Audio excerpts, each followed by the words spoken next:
तुम्हें पता नहीं मैं तुम्हें कितना मिस कर रही थी। अच्छा, वैसे मिस तो मैं भी कर रहा था, इसीलिए तो चला आया। तीज के पार्ट 1 की शुरुआत एक लड़के हर्ष से होती है जो छुट्टी के बाद वापस अपने चाचा चाची के पास लौटकर कुछ दिन रहने आया था। अब जैसे ही वह घर पहुंचता है तो वह देखता है कि घर में कोई न था। तभी वह कमरे के अंदर जाता है जहां पर वह देखता है कि बगल वाले कमरे से नहाने जैसी आवाज़ें आ रही थी। वह जाके देखता है तो वह सन्न रह जाता है क्योंकि उसने चाची को नहाते हुए देख लिया था। तभी वह देखता है कि चाचा जी भी कहीं से वहां आ जाता है। अब वह फटाफट हॉल रूम में पहुंचता है जहाँ पर वह चाचा जी से बातें करता है। फिर चाची भी वहाँ नहाकर आती है। अब चाची हर्ष से कहती है कि पहले नहा लो, फिर मैं तुम्हारे लिए खाना लगा देती हूँ। वहीं अब हर्ष नहाने के लिए वॉशरूम पहुँचता है, तभी चाची भी वहाँ आती है क्योंकि चाची हर्ष को साबुन देना भूल गई थी। हर्ष नहाकर कमरे में आता है। चाची एक बार फिर हर्ष के पास आता है और वह हर्ष से कहता है, तुम अभी तक बच्चे हो, देखो कितना पानी टपक रहा है अभी भी तुम्हारे शरीर से। तो हर्ष चाची से कहता है, ये इतना गर्मी है ना, इस वजह से पसीना आ रहा है। फिर चाची हर्ष से कहती है, पढ़ाई के अलावा कुछ करते हो या ये बॉडी हमें दिखाने के लिए बनाए हो। वहीं हर्ष चाची के इशारे को समझ चुका था कि आखिर चाची कहना क्या चाहती है। नेक्स्ट सीन में सभी डिनर कर रहे होते हैं, तभी हर्ष चाचा से कहता है कि उसे गांव घूमना था। तो चाचा कहता है, मेरे पास समय नहीं है, मैं काम से 2 दिनों के लिए घर से बाहर जा रहा हूँ, परसों आऊँगा। तभी चाची कहती है, चलो हर्ष को मैं गांव घुमा दूंगी। वहीं चाचा डिनर के बाद सोने चला जाता है। उसके बाद हम देखते हैं कि चाची कहीं ना कहीं चरम सुख की भूखी थी, इसलिए वह हर्ष को गंदे वाले इशारे करती है। वहीं चाची रात में डिनर वाले बर्तन को धो रही थी, तभी हर्ष भी वहां आता है और आते ही वह कावेरी चाची को बताने लगता है कि उसका भी कोई गर्लफ्रेंड रहा है, लेकिन उसके साथ वो खुशी नहीं मिल पाई है जो वह चाहता था। हर्ष फिर कहता है, अब न जाने कब मुझे वो खुशी मिलती है जिसका मैं इंतजार कर रहा हूँ। यहाँ पर हर्ष का इशारा कावेरी की तरफ था क्योंकि हर्ष समझ चुका था कि उसका यहाँ पर कुछ हो सकता है क्योंकि कावेरी उसे सिग्नल दे रही थी। वहीं मनोहर जो सुबह सवेरे जल्दी जाने वाला था, इसलिए वह चाहता था कि कावेरी काम वाम छोड़कर उसके पास आए। मनोहर सोच रहा था कि वह जाने से पहले कावेरी के साथ रोमांस करे। वहीं कावेरी हर्ष का बिस्तर करके मनोहर के पास आता है और फिर मनोहर भूखे शेर की तरह कावेरी पर टूट पड़ता है। यहाँ पर सीरीज का एक और सीन देखने को मिलता है। 10 मिनट के इस पलंग तोड़ सीन को आप उल्लू ऐप पर ही देख पाएंगे।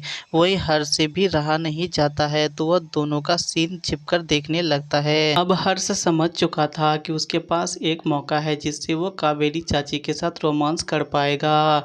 नेक्स्ट डे कावेरी हर्ष को गांव घुमाता है। चाची हर्ष को अपने खेत भी दिखाता है जिस पर विवाद चल रहा था। वहीं हर्ष चाची से कहता है कि उसे शादी के कितने दिन हो गए हैं। तो कावेरी कहती है 6 साल। तभी हर्ष कहता है, मुझे लगता है कि आप चाचा से खुश नहीं हो। वहीं हर्ष की बात सुनकर कावेरी खामोश हो जाती है क्योंकि हर्ष ने चाची के दुख तीरथ पर हाथ रख दिया था।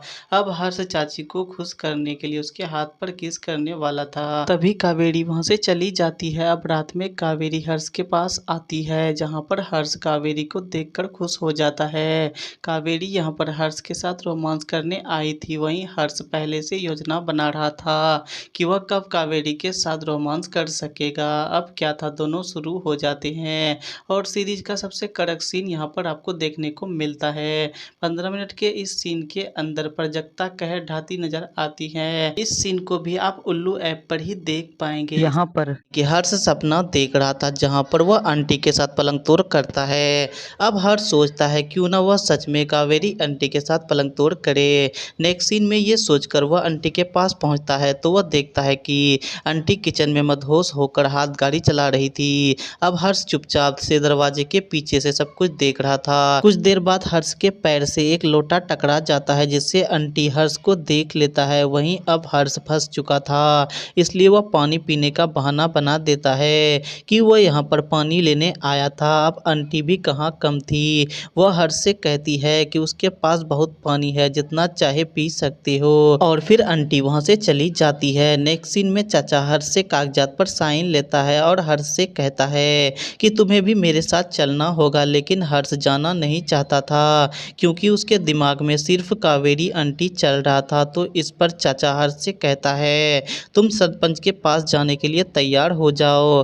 अब हर्ष अपने रूम पहुंचकर पेट में दर्द होने का बहाना बनाता है और चाचा से कहता है कि वह अब नहीं जा पाएगा, लेकिन वह वीडियो कॉल करके सरपंच से बात कर लेगा। तो चाचा मान जाता है और चाचा वहां से चला जाता है। वहीं कुछ देर बाद हर्ष चाची के पास पहुंचता है जो कपड़े धो रही थी। तो चाची हर्ष से कहती है मुझे पता है तुम्हारे पेट में दर्द नहीं है, तुम्हारे पेट के नीचे दर्द हो रहा है। इस पर हर्ष कावेरी चाची से कहता है जब आपको पता है कि दर्द कहाँ हो रहा है तो आप दवाई भी दे दो। अब क्या था, दोनों शुरू हो जाते हैं और एपिसोड 2 का यहाँ पर आपको एक और काफ़ी कड़क सीन देखने को मिलता है जिसके अंदर प्राजक्ता आग लगाती नजर आती हैं और इस कड़क सीन को आप उल्लू ऐप पर ही देख पाएंगे। वहीं हम देखते हैं कि हर्ष एक बार फिर सपना देख रहा था। वहीं अब चाची हर्ष से कहती है मैं तुम्हारे लिए खिचड़ी बना देती हूँ जो पेट दर्द के लिए अच्छी होती है। वहीं अब नेक्स्ट सीन के अंदर चाचा हर्ष को 2 दिन और रुकने के लिए कहता है क्योंकि पेपर वर्क होने में 2 दिन और लगेंगे। तो हर्ष मान जाता है। वहीं एक बार फिर हर्ष किचन पहुंचता है जहां पर आंटी कुछ पका रही थी। तभी हर्ष आंटी के पास पहुंचता है और फिर आंटी के साथ ज़बरदस्ती करने लगता है, लेकिन कावेरी कुछ करना नहीं चाहती थी, इसलिए वह हर्ष पर एक जोरदार तमाचा लगा देती है। सुबह चाचा हर्ष को उठाता है और कहता है जल्दी उठ जाओ, तुम्हारे लिए चाची ने केसर की खीर बनाई है। हर्ष खीर खाता है और बिना चाची की तारीफ किए वह वहां से बाहर निकल आता है। वहीं कावेरी समझ जाती है कि हर्ष ने ऐसा क्यों किया। तो कावेरी खीर का कटोरा लिए हर्ष के पास पहुंचती है और हर्ष को प्यार से खीर खिलाने लगती है। अब हर्ष चाची से कहता है कि मुझे झूठे आंसू मत दिखाओ, दिखाना है तो अंदर वाली चीज दिखाओ। अब क्या चाची हर्ष को अपनी औजार दिखाती है या नहीं, इसको जानने के लिए आपको पार्ट 2 की स्टोरी भी जाननी पड़ेगी। तो दोस्तों इसी तरह की स्टोरी के लिए आप हमारे चैनल को सब्सक्राइब करें। मिलते हैं इसके पार्ट 2 की स्टोरी के साथ, तब तक के लिए गुड बाय।